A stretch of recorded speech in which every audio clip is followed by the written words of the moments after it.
ओम शांति। आज की तारीख है 19 जनवरी 2017। साकार महावाक्य। बाबा कहते मीठे बच्चे, अब सच की वार्तालाप करनी है।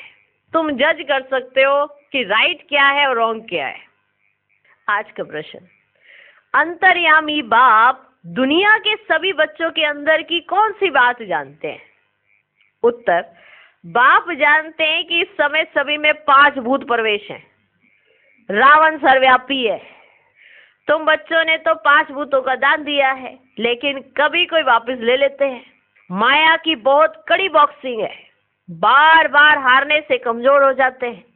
इसलिए बाबा कहते हैं, बच्चे दान देकर फिर वापस नहीं लेना है, माया से हारना नहीं। अमृत वेले उठ, बाप को याद करना तो भूत भाग जाएंगे। आज का गीत, निर्बल से लड़ाई बलवान की, ये कहानी है दी और तूफान की। ओम शांति। देखो कैसा गीत बनाया हुआ है, परंतु समझते कुछ भी नहीं है। जैसे गीता भागवत आदि बनाए हुए ना, परंतु समझते कुछ भी नहीं। अभी तुम बच्चे इन सब का अर्थ समझते हो। तूफान और दीवे की कहानी कैसे बनाई है, मनुष्य तो ऐसे ही सुन लेते हैं। तुम पूरे अर्थ जानते हो, तुम पूरे अर्थ को जानते हो। बात यहाँ की है, छोटा दीवा तो क्या, माया का तूफान ऐसा है जो बड़े बड़े दीवे को भी बुझा देता है। कभी मुरझा जाते हैं, योग कम हो जाता है। योग को घृत कहेंगे, जितना योग लगाए उतनी ज्योति जगी रहे। तो ये बात अभी की है। आत्माओं की ज्योति जगाने के लिए क्षमा को आना पड़ता है, जिसको ही परमात्मा कहा जाता है। परवाने भी मनुष्य के लिए ही कहेंगे। तुम कहेंगे परम पिता परमात्मा हमारे सामने हाजिर है, हम आंखों से देखते हैं, उनका शारीरिक नाम नहीं है। शिव तो निराकार है और नॉलेजफुल है, नॉलेज दे रहे हैं। इसलिए तुम कहेंगे हम हाजिर देखते हैं, क्योंकि उनसे हम नॉलेज लेते हैं। सुनाने वाला है शिव। मनुष्य कहते हैं परमात्मा हाजिरा हजूर है, परंतु पूछो कहाँ है, कहेंगे सर्वव्यापी है। ये तो बात ही नहीं ठहरती। वे आकर राजयोग सिखलाते हैं। तुम जानते हो शिव बाबा हमको पढ़ा रहे हैं? जरूर आंखों से देखेंगे ना, आत्मा भी है ना। तुम कहते हो हम आत्मा है, जरूर स्टार मिसल है, देखने में भी आती है। खुद आत्मा कहती है मैं स्टार हूँ, बहुत महीन हूँ। आत्मा भृगुटी के बीच में रहती है, यह भी जानते हैं। कोई कहते हम कैसे माने? अच्छा भृगुटी में नहीं समझो, आंखों में समझ लो। कोई कहते हम कैसे माने? अच्छा चलो भृगुटी में नहीं समझो, आंखों में। कहाँ ना कहाँ तो सही है ना, कहीं तो है तो सही ना। आत्मा ही कहती है ये मेरा शरीर है। भृगुटी शुद्ध स्थान है, सुना? भृगुटी शुद्ध स्थान है, इसलिए आत्मा का निवास स्थान यहाँ दिखाते हैं। भृगुटी शुद्ध स्थान है, इसलिए आत्मा का निवास स्थान यहाँ दिखाते हैं। टीका की निशानी भी यहाँ दी जाती है। आत्मा कहती है मैं एक शरीर छोड़ दूसरा लेती हूँ, इसमें संशय की तो कोई बात ही नहीं है। आत्मा याद करती है परमपिता परमात्मा को। अब बाप ने याद दिलाई है, तुम्हारा पाठ पूरा हुआ है, तुम पतित बन गए हो, तुमसे सारी नॉलेज निकल गई है। ये भी पाठ है, किसको दोष नहीं दे सकते। आत्मा कहती है हमारे में 84 जन्मों का पाठ है, ड्रामा अनुसार 84 जन्म भोगने ही पड़ते हैं, पतित तो होना ही पड़े। ये अभी तुम जानते हो जब समझाया जाता है। अभी तुम्हें पता है ये सब बातें, लेकिन जब समझाया गया तभी पता है ना। तुम कहते हो बाबा बरोबर ड्रामा में तो पार्ट ही मेरा है, आपने समझाया ये अनादि ड्रामा है, हम ड्रामा के परवश हैं। अभी तुम ईश्वर के वश हो तो ड्रामा को जानते हो। तो कितनी वंडरफुल बात, कितनी वंडरफुल बात। जब तुम ईश्वर के वश हो, माना जब श्रीमत पर चलते हो तो आप ड्रामा को जानते हो, और जब ड्रामा के परवश हो जाते हो तो ड्रामा को नहीं जानते हो।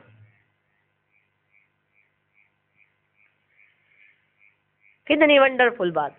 हम ड्रामा के परवश हैं, अभी तुम ईश्वर के वश हो तो ड्रामा को जानते हो। फिर तुम रावण के वश होने से बेताले बन जाते हो।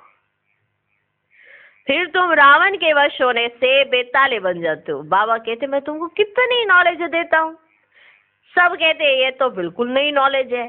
सच और झूठ सिद्ध कर बताया जाता है। भारत ही सचखंड और झूठखंड बनता है। सचखंड में सच ही होगा, झूठखंड में झूठ का ही वार्तालाप है ना। झूठ खंड में झूठ का ही वार्तालाप है। अब जब तक तुमको सच की वार्तालाप ना मिले तो तुम जज कैसे करो कि क्या झूठ है क्या सच है, क्योंकि झूठ खंड में तो चारों तरफ झूठ की वार्तालाप है। अब जब तक तुम्हें सच ना मिले तो आप जज कैसे करोगे क्या झूठ है क्या सच है। बाप कहते अब तुम जज करो कि मैं तुमको राइट समझाता हूँ वह राइट समझाते हैं, अब तुम जज कर लो। तुम कहते हो मैं आत्मा हूँ, मेरी आत्मा को क्यों तंग करते हो, आत्मा ही तंग होती है, फिर अलग हो जाती है तो कोई तकलीफ ही नहीं होती। जब आत्मा शरीर से अलग हो जाती है फिर से कोई तकलीफ नहीं होती, शरीर के साथ ही आत्मा दुख सुख भोगती है, ठीक। फिर निर्लेप क्यों कहते हो। परमात्मा के लिए भी कहते हुए नाम रूप से न्यारा है, लेकिन जब परमात्मा कहते हो तो यह भी तो एक नाम हुआ ना। जब परमात्मा कहते हो तो यह भी तो एक नाम हुआ ना। कोई बुद्धबुदा कहते हैं, कोई ज्योति स्वरूप कहते हैं, जानते कुछ भी नहीं। ये एक ही ड्रामा है जो रिपीट होता रहता है। हर एक एक्टर को अपना पार्ट बजाना है। एक ड्रामा है, एक रचयिता है, एक ड्रामा है, एक रचयिता है। इन बातों को कोई जानते ही नहीं। वह तो समझते आकाश में ये जो स्टार्स है ना उसमें भी दुनिया है, वहां भी जाकर हम लैंड करेंगे, प्लॉट खरीद करेंगे। अब वह सत्य है या जो बाप समझाते हैं वह सत्य है। बाप ही तो नॉलेजफुल मनुष्य सृष्टि का बीज रूप है, कोई तो बीज होगा ना इस कल्प वृक्ष का। बाप समझाते हैं वृक्ष भी एक ही है, यह वृक्ष अभी जड़ जड़ी भूत अवस्था को पाया है, अब पुराना झाड़ हो गया है, फिर नया कलम लगता है, क्योंकि जो मुख्य देवी देवता धर्म है वह प्रायलोप हो गया है। विस्तार तो सारा एक बीज का है ना। तो बाप कितनी अच्छी रीति बैठ समझाते हैं। फिर ये माया बिल्ली ज्योति बुझा देती है। बाबा इतने अच्छे से समझा रहे हैं, ज्योति जग रही है और फिर ये माया बिल्ली ज्योति बुझा देती है। तूफान लगने से कितने बड़े बड़े झाड़ गिर पड़ते हैं। लिखते हैं बाबा माया के तूफान बहुत आते हैं, इसको विघन भी कहा जाता है। बाप कहते हैं बरोबर रावण की आसुरी संप्रदाय विघन डालती है, फिर पुकारते हैं, पुकारते पुकारते फिर माया के तूफान विकार में गिरा देते हैं, पुराने पुराने भी गिर पड़ते हैं। बाप कहते हैं माया के तूफान तो आएंगे परंतु तुम स्थैर्यम रहना। माया के तूफान तो आएंगे परंतु तुम स्थैर्यम रहना। कभी किसको गुस्सा नहीं करना, कभी किसको गुस्सा नहीं करना। कहते हैं बाबा हमको क्रोध भूत ने जीत लिया, कहते बाबा हमको क्रोध भूत ने जीत लिया। बाप कहते हैं बॉक्सिंग है, घड़ी घड़ी गिरते रहेंगे तो कमजोर बन जाएंगे। तुमने तो विकारों का दान दिया है ना, दान देकर फिर वापस नहीं लेना। कोई भी प्रकार का दान देकर फिर वापस नहीं लिया जाता है ना। कहानी भी है ना, एक राजा हरिश्चंद्र ने दान दिया था। ये मिसाल बैठ बनाए हैं। हाँ तो बाप कहते इंश्योर करना हो तो करो, नहीं करेंगे तो तुमको कुछ भी नहीं मिलेगा। वास्तव में दान की हुई चीज वापस हो नहीं सकती। समझो किसी ने दान दिया मकान बनाने में, मकान बन गया, फिर वापस कैसे हो सकता है। कन्यादान की, पैसे दिए, शादी हो गई, फिर वह वापस कैसे देंगे। दान दी हुई चीज वापस आ नहीं सकती। तो वापस समझाते तुम बच्चों को कितनी खुशी होनी चाहिए। सब साधु संत आदि कहते परमात्मा सर्वव्यापी है, नाम रूप से न्यारा है। अब नाम रूप से न्यारी तो कोई चीज होती ही नहीं है। आकाश का भी तो नाम है ना, परमात्मा का नाम सब जपते हैं ना, तो नाम तो है ना। शिवलिंग की प्रतिमा है, फिर नाम रूप से न्यारा क्यों कहते हो। प्रतिमा है ना, फिर नाम रूप से न्यारा क्यों कहते हो। परंतु हट से उतरते ही नहीं, इसलिए बाप ने समझाया। पहले पहले कोई मिले तो पूछो परम पिता परमात्मा से तुम्हारा क्या संबंध है। वह पिता हुआ ना। तुम बच्चे कहाँ भी सर्विस कर सकते हो, शिव के मंदिर में जाकर पूछो तुम्हारा परम पिता परमात्मा से क्या संबंध है। सामने शिव का मंदिर खड़ा है, ये आपको क्या लगता है, ऐसे पूछो। पिता है तो पिता कभी नाम रूप से न्यारा व सर्वव्यापी हो सकता है क्या। कितनी अच्छी अच्छी बातें समझने की हैं। पिता कहते हो तो जरूर उनका नाम रूप भी है। बंदगी करते हो तो याद करते हो ना, तो जरूर उनसे कुछ प्राप्ति होती होगी ना। इन सब बातों को तुम्हारे में भी सब नहीं समझते, वे भी सब इतना निश्चय नहीं कर सकते। आज हैं कल नहीं रहेंगे। तुम सुनेंगे फलाने चले गए, आज हैं कल नहीं रहेंगे और तुम्हें सुनाई पड़ेगा कि फलाने चले गए। देखते हो कितने रफू चक्कर हो जाते हैं, तूफान में गिर पड़ते हैं। वास्तव में सारा ज्ञान तुम्हारी बुद्धि में रहता है। जैसे बाबा बीज है ना, उनकी बुद्धि में सारा ड्रामा का ज्ञान है। जो सिखाया है तुम्हारे पास भी है, जो तुम कोई को भी समझा सको। नंबरवार तो है ही। कोई की बुद्धि तो सतो है, कोई की रजो है, तो कोई की तमो है। बाबा से कोई पूछे ना तो बाबा बता सकते हैं कि मेरी बुद्धि कैसी है। सारा सर्विस के ऊपर मदार है। कोई को ज्ञान की अच्छी धारणा होती है तो कहेंगे सतो प्रधान बुद्धि है। हर एक खुद भी समझ सकते हैं कि मैं क्या करता हूँ।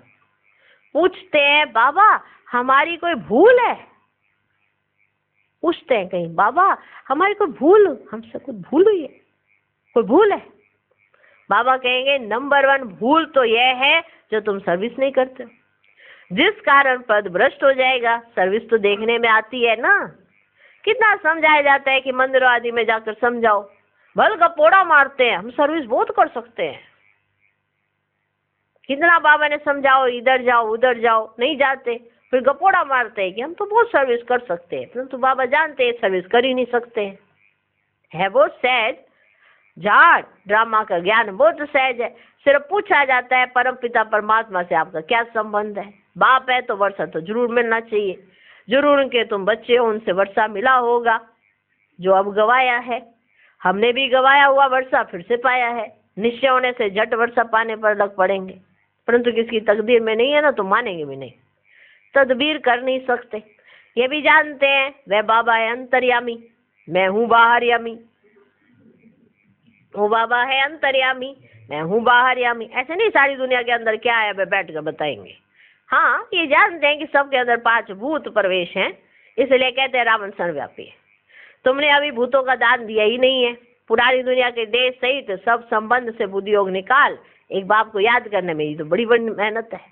यह मेहनत रात को अच्छी रीति हो सकती है, यह मेहनत रात को अच्छी रीति हो सकती है। अभी से प्रैक्टिस करेंगे ना तब तो याद कर सकेंगे। तो अमृत वेले का असर अच्छा चलेगा। सवेरे जागना पड़े, सवेरे सवेरे उठकर भक्ति मार्ग में माला फेरते हैं ना, कोई राम राम जपते हैं, कोई क्या जपते हैं, अनेक मंत्र हैं। काशी का पंडित होगा तो कहेगा शिव शिव शिव को, हाँ शिव काशी ऐसे कहेगा ना। काशी का पंडित होगा तो कहेगा शिव शिव शिव को। सन्यासी आदि सब लोग भक्त हैं, साधु साधना करते हैं, घर बार छोड़ देखो जंगल में चले जाते हैं। ये भी तो साधना है ना। हठ योग मार्ग भी ड्रामा में है। ये तो जानना चाहिए कि स्वर्ग का आदि सनातन देवी देवता धर्म कहाँ चला गया। देवताओं की पूजा करते परंतु यह तो नहीं जानते हम किस धर्म के हैं। हम भी पूजा लक्ष्मी नारायण की करते थे, धर्म फिर हिंदू कह देते थे। हम अभी तो हम लिखते हैं ना कि हम ब्राह्मण अथवा देवी देवता धर्म के हैं, फिर भी वह हिंदू लिख देते हैं। अगर हम लिखते हैं ना कि अभी हम ब्राह्मण है देवी देवता धर्म के हैं, तो फिर भी वो हिंदू लिख देते हैं, क्योंकि भारतवासी सब हिंदू हैं। मुसलमानों का अलग लिखेंगे, बाकी सब हिंदुओं की लाइन में आ जाते हैं। ये वंडरफुल राज है, ये वंडरफुल राज है। अब तुम्हारी बुद्धि में बेहद की नॉलेज है। इस सृष्टि चक्र को ड्रामा ही कहेंगे। ड्रामा रिपीट होता है, नाटक नहीं। ड्रामा रिपीट होता है, नाटक नहीं। अब नाटक में कोई एक एक्टर ना हो तो बदले में कोई दूसरा एक्टर डाल देते हैं। अगर बीमार हो गया एक एक्टर तो दूसरे को डाल देते हैं। नाटक में ऐसा कर लेते हैं ना, लेकिन ड्रामा में ऐसा करेंगे? चलो इस सृष्टि चक्र को ड्रामा ही कहेंगे। ड्रामा रिपीट होता है, नाटक नहीं। उस नाटक में कोई एक्टर ना हो तो बदले में कोई और एक्टर डाल देते हैं। कोई बीमार हो तो रिप्लेस कर देंगे, किसमें? नाटक में। चैतन्य नाटक होते हैं, इनको नाटक भी नहीं, इसको ड्रामा माना फिल्म कहेंगे। फिल्म कहेंगे, इनमें कोई चेंज नहीं हो सकती। फिल्म बन जाती है ना तो उसमें कोई चेंज नहीं होती ना। तो ये जो वर्ड ड्रामा है ये भी एक फिल्म है। मनुष्य कहते हैं हम मुक्ति को पाए, परंतु ड्रामा में ये चेंज तो हो ही नहीं सकती। यह कोई जानते ही नहीं कि ये ड्रामा है, इससे कोई निकल ही नहीं सकता। समझे? ये नाटक नहीं है, ये क्या है? Word drama. तो ड्रामा के अंदर कोई निकल नहीं सकता। समझ गए? 3 घंटे की फिल्म होती है, जो शुरू में है वो लास्ट में दिखते हैं, ऐसा चेंज नहीं हो सकती है। समझ गए? तो ये भी एक ड्रामा है, ये फिल्म है। इस फिल्म में से भी बीच में से कोई निकल कर वापस घर नहीं जा सकता। वाह कितनी वंडरफुल बात बाबा समझाते हैं। समझिए? परंतु ड्रामा में ये चेंज हो नहीं सकती। ये कोई जानते ही नहीं कि ये ड्रामा है, इससे कोई निकल ही नहीं सकता। ये बड़ी समझने की बातें हैं। है भी पुराना, अनेक बार पाठ बजाया है, चक्कर लगाया है, इन बातों को कोई समझने की भी कोशिश नहीं करते। समझते भी है बरोबर एक गॉड है और ये वर्ल्ड ड्रामा की हिस्ट्री ज्योग्राफी रिपीट होती है, परंतु जानने की कोशिश करे उसकी फुर्सत ही नहीं है। पुराने बच्चों की भी बुद्धि में नहीं रहता, पुराने बच्चों की भी बुद्धि में नहीं रहता। तूफान लगते रहते हैं, आगे चल वृद्धि को पाते रहेंगे, भूत आएंगे, समझने की कोशिश करेंगे। मौत जब नजदीक आएगा ना तब जल्दी समझेंगे। कहीं ना कहीं आत्मा में ये नूंद होती होगी। अभी तो रात दिन योग में रहो तब विक्रम विनाश हो। विक्रम बहुत है, टाइम लगता है, इनको भी कितना समय लगा है, अब तक पॉइंट्स रही हुई हैं। हम तो ढिंढोरा पीटते आए हैं कि मौत आया कि आया। जैसे शेर की एक कहानी है ना, वह समझते हैं गपोड़ा मारते हैं, एक दिन विनाश तो आ ही जाएगा, फिर भागेंगे, परंतु टू लेट है। यह बेहद की बात फिर से वह कहानियां बना दी हैं। विक्रम विनाश के लिए योग अग्नि बहुत चाहिए। हाँ, नए नए बहुत ऐसे भी निकलेंगे जो पुरानों से भी तीखे जाएंगे, मार्जिन है। बाप कहते हैं भल घर में रहते हुए रात को जागो, जितना जो दौड़े, भल रात को नींद भी नहीं करो, बहुत तीखे जाएंगे। ये कितनी तरावट की नॉलेज है, बेड़ा ही पार हो जाता है, सब कामनाएं सिद्ध हो जाती है।